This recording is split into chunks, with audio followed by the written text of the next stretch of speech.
에스더 1장. 아하수에로 시절에 일어난 일입니다. 아하수에로는 인도에서부터 에티오피아에 이르기까지 127개 지방을 다스렸습니다. 그 당시 아하수에로 왕은 수산 왕궁에 있는 왕좌에서 다스리고 있었는데, 그가 통치한 지 3년째 되는 해에 모든 장관들과 대신들을 위해 잔치를 베풀었습니다. 페르시아와 메대의 장수들과 귀족들과 지방 장관들이 참석했습니다. 그는 180일 내내 자기 왕국의 광대한 부와 영예와 화려한 위엄을 나타냈습니다. 이 기간이 끝나자 왕은 왕궁의 비밀 정원에서 수산 왕궁에 있는 높고 낮은 모든 사람들을 위해 7일 동안 계속되는 잔치를 열었습니다. 그 정원에는 흰색, 초록색, 푸른색의 고운 삼배 휘장들이 자주색 고운 삼배줄로 대리석 기둥의 은고리에 걸려 있었고, 금과 은으로 된 긴 의자들이 화반석, 백석, 운모석, 흑석으로 모자이크된 바닥에 길게 배치되어 있었습니다. 금잔으로 마실 것을 내왔는데 그 잔들은 모양새가 각각 달랐고 왕의 포도주는 풍부해서 떨어질 줄 몰랐습니다. 음주의 규칙은 제한을 두지 말 것이었습니다. 왕이 모든 손님들이 각자 원하는 대로 할 수 있게 하라고 궁전의 집사들에게 명령했습니다. 와스디 왕비도 아하수에로 왕궁에서 여자들을 위한 잔치를 베풀고 있었습니다. 7일째 되는 날 포도주를 거나하게 마신 아하수에로 왕은 기분이 좋아서 아하수에로 왕을 섬기는 7명의 내시, 곧 무흐만, 비스다, 하르보나, 빅다, 아박다, 세달, 가르가스에게 말해 와스디 왕비를 왕관을 쓴 차림으로 왕 앞으로 데려오게 했습니다. 와스디 왕비는 보기에 아름다웠기에 그녀의 아름다움을 사람들과 귀족들에게 보이기 위해서였습니다. 그러나 내시들이 전달한 왕의 명령에도 와스디 왕비는 오기를 거절했습니다. 그러자 왕은 경로에 화가 불붙듯 했습니다. 왕이 규례와 법률의 전문가들에게 묻는 것이 관례였기 때문에 왕은 사례를 아는 박사들에게 물었습니다. 페르시아와 메대의 7 귀족들인 가르스나, 세달, 아드마다, 다시스, 메레스, 마르스나, 무무가는 왕을 가장 가깝게 모시는 사람들로 왕과 대면할 수 있었고 왕국에서 가장 높은 자리를 차지하고 있었습니다. 왕이 물었습니다. 규례에 따르면 와스디 왕비를 어떻게 해야 하느냐? 그녀가 내시들이 전달한 내 명령을 거역했다. 그러자 무무간이 왕과 귀족들 앞에서 대답했습니다. 와스디 왕비는 왕뿐 아니라 모든 귀족들과 아하수에로 왕의 모든 통치구역의 백성들에게까지 잘못을 저지른 것입니다. 왕비의 행동이 모든 여자들에게 알려지면 그들이 자기 남편을 무시하며 아하수에로 왕이 와스디 왕비에게 그 앞으로 나오라고 명령했는데 왕비는 가지 않았다라고 할 것입니다. 바로 오늘이라도 왕비의 행동에 대해 들은 페르시아와 메대의 기부인들이 왕의 모든 귀족들에게 그렇게 말할 것입니다. 그러면 불미스러운 일과 잡음이 끊이지 않을 것입니다. 그러니 왕께서 좋게 여기신다면 와스디가 다시는 아하수에로 왕의 면전에 나타나서는 안 되고 왕께서는 왕비 자리를 그녀보다 나은 다른 사람에게 주신다는 것을 왕의 칙령으로 내리시고 페르시아와 메대의 법으로 기록해 번복되는 일이 없도록 하십시오. 왕의 칙령이 그 모든 광대한 왕국에 선포되고 나면 고위층부터 하층민까지 모든 여자들이 자기 남편을 공경하게 될 것입니다. 왕과 귀족들은 이 조언이 마음에 들었습니다. 그래서 왕은 무무간이 제안한 대로 했습니다. 왕은 그가 다스리는 각 지역의 지방마다 문자와 민족들의 언어대로 조서를 보내 집안을 다스리는 것은 남자이며 남편이 쓰는 언어가 그 가정의 언어가 되어야 한다고 명령했습니다. 에스더 2장. 그 후 아하수에로 왕은 분노가 가라앉자 와스디와 와스디가 한 일과 와스디에 대해 취한 조치를 기억했습니다. 왕을 섬기는 젊은이들이 말했습니다. 왕을 위해 젊고 아름다운 처녀들을 찾아보십시오.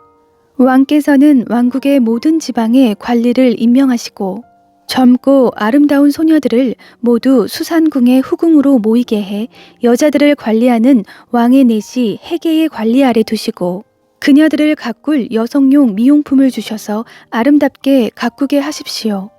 그러고 나서 왕께서 보시기에 마음에 드는 소녀를 와스디를 대신해 왕비로 세우십시오. 왕은 이 조언을 흡족히 여기고 그대로 따랐습니다. 그때 수산 왕궁에 한 유다 사람이 있었는데 그의 이름은 모르드게였고 베냐민 지파 사람으로 기스의 증손이며 시므이의 손자이며 야일의 아들이었습니다.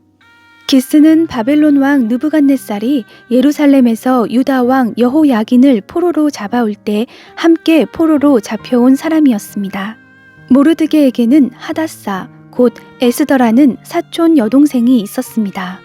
그녀는 부모가 없어서 모르드게가 기르고 있었습니다.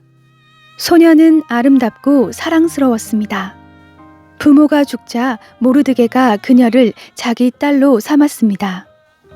왕의 명령과 칙령이 공포되자 많은 소녀들이 수산 왕궁으로 불려들어가 헤게의 관리 아래 있게 되었습니다. 에스더도 왕궁으로 이끌려가 여성들을 관리하는 헤게에게 맡겨졌습니다. 헤게는 에스더가 마음에 쏙 들어 특별한 대우를 해주었습니다. 헤게는 에스더에게 신속히 미용품과 특별한 음식을 주었고 왕궁에서 뽑힌 7명의 하녀들을 붙여 후궁의 가장 좋은 곳으로 옮겨주었습니다. 에스더는 자기의 민족 배경과 집안 배경을 밝히지 않았습니다. 모르드게가 밝히지 말라고 명령했기 때문입니다. 모르드게는 에스더가 잘 있는지 무슨 일은 없는지 알아보려고 날마다 후궁 뜰 앞을 거닐었습니다. 이제 소녀들은 차례대로 아하수에로 왕에게 들어가기 전에 여자들에게 정해진 규례대로 12개월 동안 아름답게 가꿔야 했습니다. 곧 6개월 동안은 몰약 기름으로, 6개월 동안은 향수와 여성용 미용품으로 가꾸었습니다. 이렇게 해야만 왕에게 나아갈 수 있었고 그때는 원하는 것은 무엇이든 다 주어서 후궁에서 왕궁으로 가지고 들어갈 수 있었습니다. 소녀가 저녁 때 그리로 들어갔다가 아침에 나오면 후궁을 관리하는 왕의 내시 사하스가스가 후궁으로 데려갔습니다.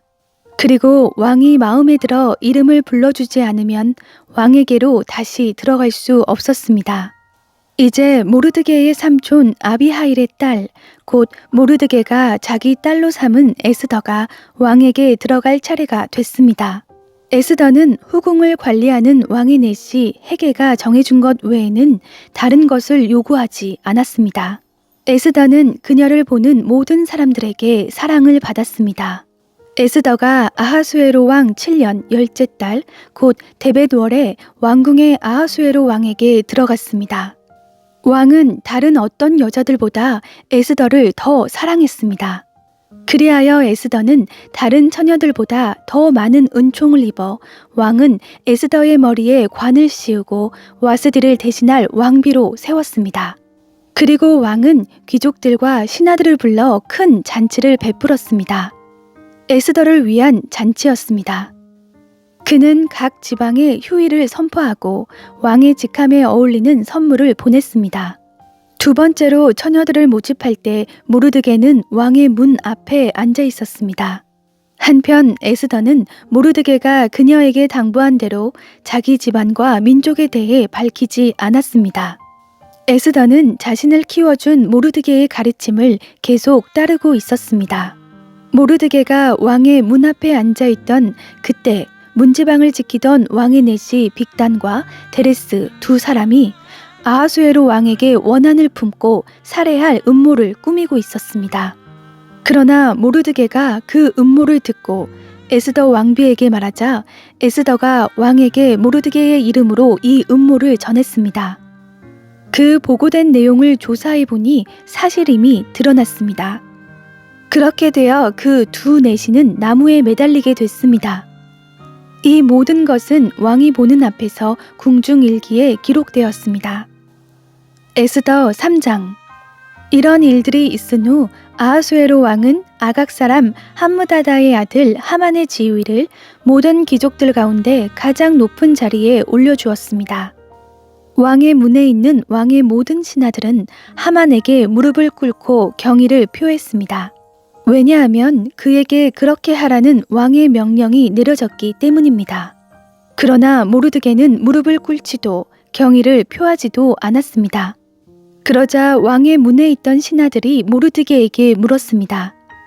왜 왕의 명령을 거역하느냐? 날마다 그들이 모르드게를 설득하려 했지만 그는 그 말을 듣지 않았습니다. 그리하여 그들은 자신이 유다 사람임을 밝힌 모르드게의 행동이 어떤 결과를 초래하는지 보려고 하만에게 고자질했습니다. 하만은 모르드게가 자신에게 절하지도 경의를 표하지도 않는 것을 보고 화가 치밀어 올랐습니다. 그런데 하만은 모르드게가 어디 출신인지 알게 된 후 모르드게 한 명만 죽이는 것으로는 별 가치가 없다고 생각했습니다. 그리하여 하만은 아하수에로 왕국 전역에 있는 모르드게의 민족인 유다 사람들을 모조리 쓸어버릴 묘안을 찾아냈습니다. 아하수에로 왕 12년 첫째 달 곧 니산월에 사람들이 하만 앞에서 부르 곧 제비를 뽑아 월일을 정했습니다. 제비를 뽑은 결과는 12째 달 곧 아달월이었습니다. 그 후 하만이 아하수에로 왕에게 말했습니다. 왕의 왕국 모든 지방에 있는 여러 민족들 사이에 흩어져 살고 있는 한 민족이 있는데 그들의 관습은 다른 모든 민족들과 다르고 또 그들은 왕의 법률을 따르지 않고 있습니다. 그들을 그냥 내버려 두는 것은 왕께 좋을 것이 없습니다. 왕께서 원하신다면 그들을 멸망시키라는 칙령을 내리십시오. 그러면 제가 은 1만 달란트를 왕궁의 창고에 헌납해 왕의 업무를 맡은 사람에게 주겠습니다. 그러자 왕은 손가락에서 자기의 인장 반지를 빼어 유다 사람의 원수인 아각 사람 함무다다의 아들 하만에게 주며 말했습니다. 그 돈은 네가 가져라. 또한 그 민족도 네가 하고 싶은 대로 처리하여라. 그리하여 첫째 달 13일에 왕의 비서관들이 소집되었습니다. 하만이 명령한 모든 것들은 각 지방의 문자와 각 민족의 언어로 기록되어 왕의 총독들과 여러 지방의 통치자들과 여러 민족의 귀족들에게 하달됐습니다. 이 칙령은 아하수에로 왕의 이름으로 쓰였고 그 인장 반지로 봉인되었습니다. 특사들이 모든 유다 사람들을 노소를 불문하고 여자와 아이들까지 12째 달 곧 아달월 13일 하루 동안 모조리 죽이고 학살하고 그 물건들을 약탈하라는 명령을 왕이 다스리는 여러 지방으로 보냈습니다. 이 칙령의 사본을 모든 지방에 알리고 모든 백성들에게 공포해 그날에 대비하게 했습니다. 특사들은 왕의 명령을 받들어 급하게 나갔습니다. 수산궁에도 그 칙령이 공포되었습니다. 왕과 하만은 앉아서 마셨습니다. 그러나 수산성 안은 술렁거렸습니다.